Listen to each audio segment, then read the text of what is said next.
Hi everyone, welcome back to this channel. In today's video, I will show you how to make the trending dual face illusions Halloween photo. It's super creepy, super aesthetic, and you can do it instantly using Google Gemini's new Create Image tool powered by Nano Banana. No Photoshop, no extra apps, just your photo and a good prompt. Okay, let's get started. First, just open your Google Gemini. You can open it through your browser or through the app like this. And then log in with your Google account. And once you're in, just tap on Create Image to access Nano Banana tool. This is the latest AI image feature from Google that lets you edit or transform your photo instantly using only text prompt. Or you can also access it by tap on tools icon and then create images like this. And then next, just upload image and choose your photo.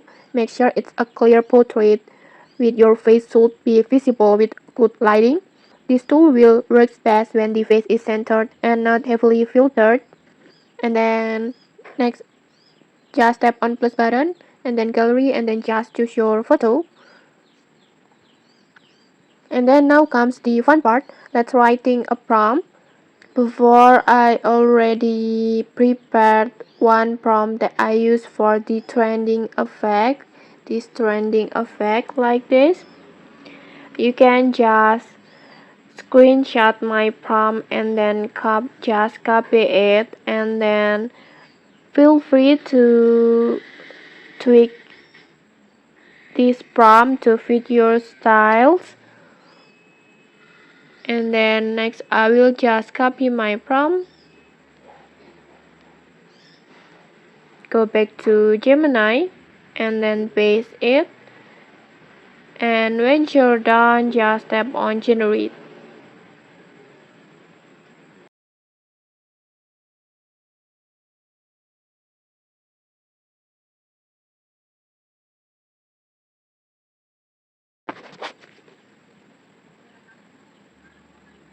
And okay, like this. Just look at this result.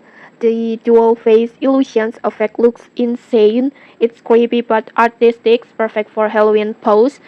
And I love how the cracked skin and multiple eyes blend seamlessly while still keeping your real face untouched. And next you can even try different versions, like maybe add gothic lighting or colored filters to make it more surreal. And okay, maybe that's it. That's how you can create a trending Halloween dual face illusion photo using Gemini's Nano Banana tool. It's all free and beginner friendly. Okay, if you found this tutorial helpful, don't forget to like, comment, and subscribe for more tutorials. Thanks for watching. See you!